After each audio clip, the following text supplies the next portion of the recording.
तो hello guys, आज मैं आपको पंचायत वेब सीरीज एक्सप्लेन करूँगा, जिसके कि दोनों पार्ट मैंने पहले ही एक्सप्लेन किए हुए हैं। अगर आपने नहीं देखे हैं तो आप चैनल में जाके देख सकते हैं, और इसकी एक प्लेलिस्ट भी बनी हुई है, आप उसमें डायरेक्ट जाके देख सकते हैं।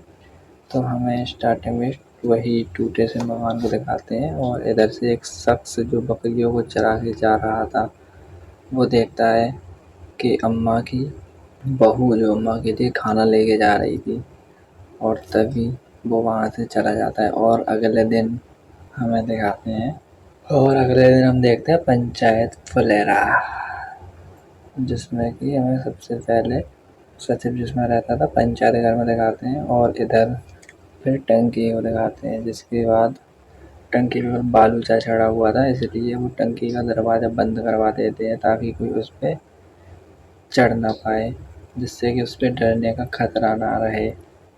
और इधर बालूचा को दिखाते हैं, जो कि विकास के घर पे था, और विकास जो उसकी बहू उसको खाना देती है खाने को, और उससे कहती है, बालूचा आपका जो चेक रखा हुआ है आप उसको क्यों नहीं बैंक में जमा करा देते। और वो कहता है, बहू उसे रखा लेने दो, क्या दिक्कत है। तभी विकास उससे कहता है, तुम्हें क्या करना, बालूचा का चेक है, उनका जब मन हो तब रखें। वो कहता है, बालूचा आप टेंशन मत लो। तभी बालूचा जो कि वहाँ से उठ के जाने लगता है, और उससे कहता है कि बहू खाना तो बहुत ही ज़्यादा स्वादिष्ट बना था।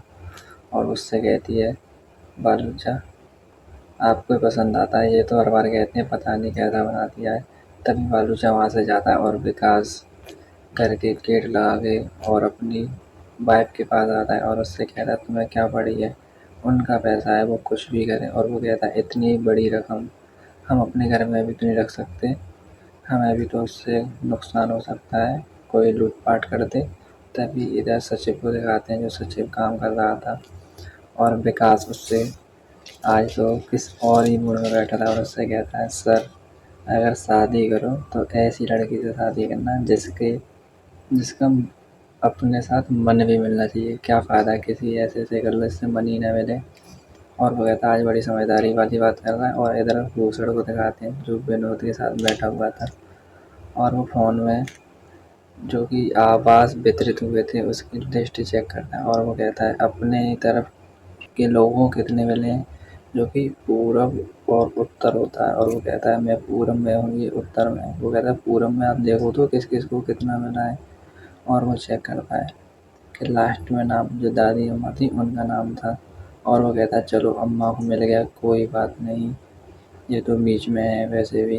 और वो कहता है, हाँ उनका लड़का बड़ा ही बेकार निकला है, जो उन्हें इस वक्त बुढ़ापे में घर से निकाल दिया। तभी वो उससे कहता है, चलो, लेकिन इसमें और ये लिस्ट जो कि बेकार दीवार पे चिपका रहा था। और तभी उधर से भूषण आता है, और वो कहता है, और जो सचिव के पास आता है, सचिव से कहता है, ये आवाज़ सही तरीके से वितरित नहीं है, मैं पूरब में रहता हूँ, तो मेरे यहाँ पर केवल 6 ही आवास दिए हैं, और प्रधान जो कि उत्तर में रहता है उसके यहाँ पर 12 आवास, आधा आधे का फ़र्क है। तभी सचिव कहता है, इसके बारे में मुझे कोई जानकारी नहीं है। और वो उससे कहता है, तुम्हारे यहाँ के लोगों के मकान पक्के बने हुए हैं। और वो कहता है, मेरे यहाँ के किसी का मकान पक्का नहीं है। तभी विनोद कहता है, एक तो हमें भी मिलना चाहिए था। और वो वहाँ से चला जाता है, और विकास से सचिव कहता है, ये क्या कर दिया। और तभी वो प्रधान के पास फ़ोन करता है, और इधर भूषण अपने दोनों चमचों के साथ बूढ़ी अम्मा के यहाँ देखने आता है कि चलो अम्मा को देख तो लें, अम्मा किस हालत में है। और तभी वो अम्मा के यहाँ पे जाता है, और बाहर से खड़े होकर देखता है, और तभी बालू जो कि अपनी पत्नी से कहता है, ये तूने क्या किया, बुड्ढी को तू खाना दे रही है और पूरे गांव को दिखा रही है कि अभी भी बुड्ढी हमसे अलग नहीं है। और तभी वो भूसड़ के सामने एक्टिंग करता है, और उससे कहता है, जा तू भी बुड्ढी के साथ ही रहे। तभी जो कि अम्मा लेटी हुई थी, और अंदर ही अंदर स्माइल देती है, और भूसड़ जो कि कहता है, लाओ अम्मा से तुम मिले लूँ। और अम्मा से जाके कहता है, माता जी क्या हुआ। अब माता जी कहती हैं, कुछ नहीं हुआ बेटा, मुझे कुछ अजीब अजीब सा लग रहा है। और वो कहता है, मुझे बताओ ना, मैं आपकी दवा करा लाता हूँ। और माता जी जो कि स्वस्थ थी उससे क्या कहती, और वो कहता, बुखार है, कहीं दर्द है आपकी। और जो कि उससे मना कर देते। तभी सचिव के पास फ़ोन आता है, जो कि बालू फ़ोन कर रहा था, और वो उससे कहता है ये तो माता जी को दवा दिलाने की बात कर रहा है। और सचिव जो प्रधान से और प्रधान की वाइफ से कहता है ये कुछ ज़्यादा ही हवा में नहीं उड़ने लगा, और वो कहता है ये ऐसा ही है, ये हमारे खिलाफ प्रधानी में इलेक्शन लड़ना चाहता है और ये जीत नहीं पाता, इसलिए कहता है। तभी उधर से बालू चाहता है और वो कहता है मैं देख के आऊँगा, और ये लोग उससे मना कर देते नहीं, आप रहने दो, आप मत देख के आओ। इधर अम्मा लेटी हुई थी, कंपाउंडर बुला लिया था, अम्मा के लिए कंपाउंडर बुला लिया था, और कंपाउंडर हाथ चेक कर रहा है और उनसे कहता है माता जी आपका बीपी हाई लग रहा है, मुझे ये लो बीपी की दवा खा लो। वो कहती नहीं नहीं। तभी वो कहता बीपी नहीं है तो गैस तो ज़रूर होगी। तभी वो माता जी को गोली देता है, और माता जी कहती नहीं मैं बाद में खा लूँगी, और वो माता जी के मुँह में ज़बरदस्ती गोली देता है, और भूसड़ जो कि उन्हें पीने को पानी देता है। और कंपाउंडर जो वहाँ से चला जाता है और उसके लड़के को बताता है कुछ नहीं, माता जी को गैस हुई थी। और तभी भूसड़ और उसके साथी उससे कहते हैं ऐसे लड़के को क्या बताना जो अपनी माँ को भी नहीं देखी। और हमें शाम को दिखाते हैं जो कि बालू माता जी के मकान के सामने ही बैठा था और सोचता है माता जी सही तो है ना, माता जी को हुआ क्या है। और वो सचिव को फ़ोन करता है कि सचिव जी माता जी की तबीयत बहुत ख़राब है, आप प्लीज़ गाड़ी का इंतज़ाम कर दो। तभी सचिव कहता है ठीक है मैं गाड़ी का इंतज़ाम करता हूँ। और सचिव जो कि जब बालू चा के घर जाता है, बालू चा के घर जाके कहता है उसकी माता जी की तबीयत बहुत ख़राब है। तभी बालू चा जो कि एक शख्स के पास जाता है जो कि वो भी ड्रिंक किए हुआ था, और उससे कहता है तेरा ऑटो खाली है तो ले चल, हमें हॉस्पिटल तक जाना है। तभी सचिव कहता है आप दोनों पिए हुए हो, कोई ऑटो नहीं चलाएगा, ऑटो चलाऊँगा मैं। और सचिव जो कि ऑटो चलाता है और उससे कहता है क्या है गाड़ी है इसकी सर्विस ही नहीं कराई क्या, चल भी रही है ये ठीक से। तभी वो बालू चा के घर पहुँचते हैं, और उसके यहाँ पहुँचने के बाद माता जी को ऑटो में बिठाया जाता है, और ऑटो में बिठाने के बाद उससे कहता है जल्दी चलो जल्दी चलो।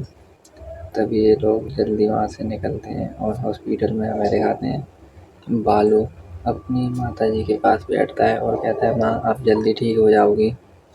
और इधर सचिव और बालू से दोनों खड़े हुए थे, और वो उससे कहता है और बालू कहता है कि हाँ अब तो ठीक है, और वो बालू जाके गले लगता है और उनसे कहता है भाई आपने मेरी मदद की, आपका बहुत बहुत धन्यवाद। तभी माता जी को अगले दिन दिखाते हैं जो कि स्वस्थ होकर घर आती हैं, और माता जी फिर अपने उसी टूटे मकान में जाने लगती हैं। और बालू जो कि दूर से देख के कहता है ऐसे मकान का क्या फ़ायदा जो मैं अपनी माँ को इस वक्त भी साथ नहीं दे सकता। और बालू शाह जो कि खाट पे बैठे हुए थे, और इधर माता जी लेटी हुई थी अपनी कमरे में। और बालू शाह जो कि बाहर से उनको देखता है और उनसे कुछ बोल नहीं पाता है।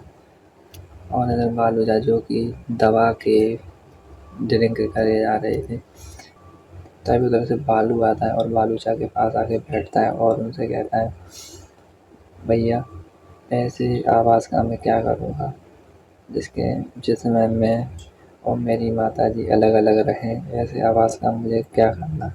और वो उससे कहता है बेटा तू खुद समझदार है, तू खुद सोच, इसीलिए मैंने तुझसे कुछ नहीं बोला। तभी बालू चला जाता है जो कि माता जी को उसके घर से निकाल के माता जी को अपने घर पे ले जाता है। माता जी गेट खोलती हैं और अंदर आती हैं, अंदर आके देखती हैं कि सब कुछ इधर उधर बिखरा पड़ा था। तभी माता जी कहती हैं क्या किया है बेटा तूने। और बालू चाहे उससे कहता है माता जी मैं क्या करूँ, अकेला हूँ, कब तक इसकी सफाई करूँगा। उसके सामने ही रोने लगता है और कहता है माता जी मेरा तो सब कुछ ख़त्म हो गया। तभी माता जी भी मायूस हो जाती हैं और उसको उठ के बाहर जाने लगती है। तभी बालू जा जो कि माता जी के पीछे पीछे आता है और कहता है माता जी मैं आपको घर छोड़ दूँगा। तभी माता जी जो कि उधर से झाड़ू को उठाती हैं और सफाई करने लगती हैं। और बालू जा कहता है लाओ माता जी मैं करता हूँ। तभी बालू चाचा जो कि घर की सफाई करने लगता है, और माता जी उससे कहती हैं इधर से इधर भी साफ कर उधर भी साफ कर। जो बालू चाचा बहुत ही अच्छे से सफाई कर रहा था। तभी माता जी उसके पिछवाड़े में एक डंडा मारती हैं और उससे कहती हैं ठीक से साफ कर। और बालू चाचा वहीं आंखों में आंसू लेके खुश होता है। तभी हमें अगले दिन दिखाते हैं जो कि सचिव आता है और बालू जान है जो कि बालू को समझा दिया था कि बेटा अगर आवाज़ की ज़रूरत नहीं है तो रहने दे, क्या ज़रूरत है ऐसी आवाज़ का कि माँ के साथ ही न रह पाओ। तभी बालू जो अपनी माता जी को उस मकान में से निकाल कर अपने पक्के मकान में ले जाता है। और ये नज़ारा जो कि भूचड़ और विनोद भी देख रहे थे, तभी विनोद कहते हैं अब तो ये मकान मैं लूँगा, और ये आपस में ही लड़ने लगते हैं और ये पार्ट यहीं समाप्त होता है। अगर आपको हमारा एक्सप्लेन अच्छा लगा तो चैनल को सब्सक्राइब करें, लाइक करें एंड शेयर, और ऐसे ही मज़ेदार एपिसोड्स देखने के लिए चैनल को ज़रूर सब्सक्राइब करें। Thanks for watching.